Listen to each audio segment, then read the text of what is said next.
حوالات کی سلاخوں کے پیچھے سے میں اسے نماز پڑھتا دیکھ رہا تھا۔ وہ 25-26 سال کا خوبصورت نوجوان قتل کے مقدمے میں 2 دن پہلے ہی یہاں لایا گیا تھا، جہاں سے چند دن بعد عدالتی کارروائی کے بعد اسے جیل منتقل کیا جانا تھا۔ اس کے خلاف کیس کافی مضبوط تھا، اس لیے گمان غالب تھا کہ 1-2 پیشیوں کے بعد ہی اسے سزائے موت سنا دی جائے گی۔ میں ایک پولیس والا ہوں اور پہلے دن سے ہی میرا رویہ اور لہجہ اس کے ساتھ کافی سخت رہا تھا، لیکن اس کے لبوں پر ہمیشہ ایک دل مول لینے والی مسکراہٹ ہوتی تھی۔ وہ ہمیشہ مجھے بڑا سمجھتے ہوئے ادب سے اور نرم لہجے میں بات کرتا تھا، اور مجھ جیسا سخت انسان بھی 2 دن میں ہی اس کے اچھے اخلاق کے سامنے ہار گیا تھا۔ اب وہ سلام پھیرنے کے بعد دعا مانگ رہا تھا۔ میں اسے دیکھتا ہی رہ گیا۔ وہ اس طرح خشوع و خضوع سے دعا مانگ رہا تھا کہ یوں لگتا تھا جیسے وہ جس سے مانگ رہا ہو وہ اس کے بالکل سامنے بیٹھا ہو۔ دعا کے بعد اس کی نظر مجھ پر پڑی تو اس کے لبوں پر پھر وہی مسکراہٹ نمودار ہوئی۔ وہ اٹھ کر میرے پاس آیا اور ہمیشہ کی طرح میرا حال احوال پوچھا۔ آج خلاف معمول میرا لہجہ کافی نرم تھا۔ باتوں کے دوران میں نے اس سے پوچھا کہ کیا واقعی اس نے قتل جیسا جرم کیا ہے، کیونکہ مجھے اس کی معصومیت سے نہیں لگ رہا تھا کہ وہ قتل جیسا جرم کر سکتا ہے۔ ایک انسان کا قتل پوری انسانیت کا قتل ہے، تو پھر میں ایسا گھناؤنا جرم کیسے کر سکتا ہوں؟ اس نے مسکراتے ہوئے جواب دیا۔ تو پھر میں نے سوالیہ نظروں سے اس کی طرف دیکھا۔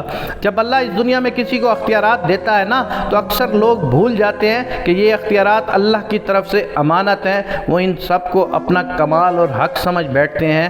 میرے ساتھ بھی ایسا ہی ہوا۔ ہمارے علاقے کے ایک بااثر انسان نے قتل کر دیا، اور اتفاق سے میں وہاں سے چند قدم ہی دور تھا۔ اس نے الزام مجھ پر لگا دیا، جھوٹے گواہ بھی تیار کر لیے گئے، اور میں یہاں آ گیا۔ مجھے دکھ سا ہوا۔ تو تمہارے گھر والوں نے کچھ نہیں کیا؟ گھر والوں نے اپنی سی کوشش کی، لیکن وہی بات، اس معاشرے میں لوگ بھی ڈر کے مارے اسی کا ساتھ دیتے ہیں جو طاقتور ہو۔ وہ پھر سے مسکرایا تھا۔ مجھے اس کے سکون کو دیکھ کر حیرت ہوئی۔ تمہیں ڈر نہیں لگتا کہ ہو سکتا ہے کچھ دنوں تک تمہیں موت کی سزا سنا دی جائے؟ انشاءاللہ مجھے کچھ نہیں ہوگا۔ میں نے اس کے آگے اپنی عرضی رکھ دی ہے، جس کے سامنے بڑے سے بڑے بادشاہ کی بھی کوئی حیثیت نہیں ہوتی۔ اس نے پر یقین لہجے میں جواب دیا۔ میں نے پھر سوالیہ نظروں سے اسے دیکھا۔ میں اپنے اللہ کی بات کر رہا ہوں، اسے میری بے گناہی کا علم ہے، اور وہ مجھے کچھ نہیں ہونے دے گا۔ اس کے ہر لفظ سے محبت ٹپک رہی تھی۔ تمہیں یقین ہے کہ دعا سے کام ہو جائے گا؟ اگر نہ ہوا تو؟ میں نے پوچھا۔ جب اس سے مانگا جاتا ہے نا، تو پھر شک میں نہیں پڑتے کہ وہ قبول نہیں کرے گا، بس سب کچھ اس پر چھوڑ کر انتظار کرتے ہیں۔ اس کے لہجے میں یقین ہی یقین تھا۔ میں بس اس کے چہرے کو تکتا رہ گیا کہ اس سے پہلے اللہ پر اتنا یقین شاید ہی کسی میں دیکھا ہو۔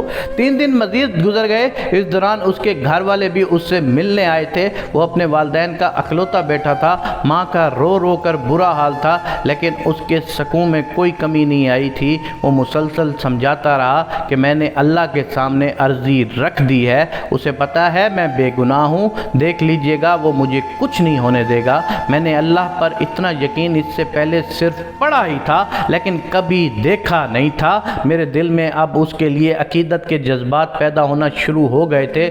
شاید اللہ کی محبت ہوتی ہی ایسی ہے جو پتھر دل کو بھی پگھلا دیتی ہے۔ اور پھر جب اسے عدالت میں پیش کیا جانا تھا، اس سے 1 دن پہلے ہی عجیب واقعہ پیش آیا۔ جس شخص نے خود قتل کر کے الزام اس پر لگایا تھا، وہ اپنی بیوی اور اکلوتے بچے کے ساتھ گاڑی میں کہیں جا رہا تھا کہ اسے ایک خوفناک حادثہ پیش آیا، جس کے نتیجے میں اس کی بیوی اور بچہ تو موقع پر ہی جاں بحق ہو گئے، جبکہ اسے شدید زخمی حالت میں ہسپتال منتقل کیا گیا۔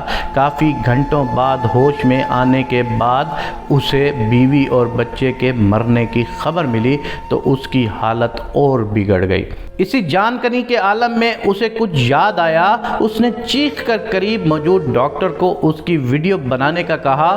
بار بار اصرار پر ڈاکٹر نے نرس کو ویڈیو بنانے کا اشارہ کیا تو اس نے ویڈیو میں بڑی مشکل سے اپنے جرم کا اعتراف کیا اور اس نوجوان کو بے گناہ قرار دے کر ہاتھ جوڑ کر معافی بھی مانگی۔ اس نے ڈاکٹر سے وعدہ لیا کہ وہ یہ ویڈیو ضرور پولیس اسٹیشن لے جا کر دے گا تھا۔ شاید بیوی بچے کے مرنے کے بعد وہ اپنی حالت کا علم ہو جانے کے بعد وہ اسی گناہ کو ساتھ لے کر مرنا نہیں چاہتا تھا۔ ادھر ویڈیو پولیس اسٹیشن پہنچی، ادھر وہ آدمی مر گیا۔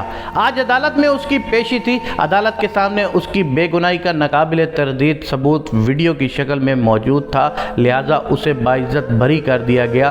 میں کمرہ عدالت میں کھڑا گمسم سا سوچ رہا تھا کہ اللہ ان بندوں کی جو صحیح معنوں میں اس پر ایمان لاتے ہیں ان کی ایسے ہی مدد کر سکتا ہے۔ اس کی ہتھکڑیاں کھول دی گئیں، ماں روتے ہوئے اس سے لپٹ گئی تھی، باپ کی آنکھوں میں بھی آنسو تھے، آج اس کی آنکھوں میں بھی آنسو تھے، شاید اس وجہ سے کہ اللہ نے اسے ان حالات میں تنہا نہیں چھوڑا تھا اور اس طرح اس کی مدد کی تھی کہ جس کا کسی کو وہم و گمان تک نہ تھا۔ اور مجھے یاد ہے مجھ سے ملنے کے بعد جب وہ جانے لگا تھا تو میں نے اسے کہا تھا کہ وہ کوئی ایسی بات بتا کر جائے جسے میں ہمیشہ یاد رکھوں، تو اس کے الفاظ تھے، اللہ سے بڑھ کر کوئی ہمدرد اور دوست نہیں، جب بھی کوئی مشکل پیش آئے اسی سے مانگیں اور پھر یقین بھی رکھیں کہ وہ قبول کرے گا۔ وہ محض کسی سوچ یا تصور کا نام تو ہے نہیں، بلکہ وہ تو ایک زندہ و جاوید حقیقت ہے۔ وہ اس وقت بھی ہمارے ساتھ ہے، شہرک سے بھی قریب ہے، وہ ہمیں دیکھتا رہتا ہے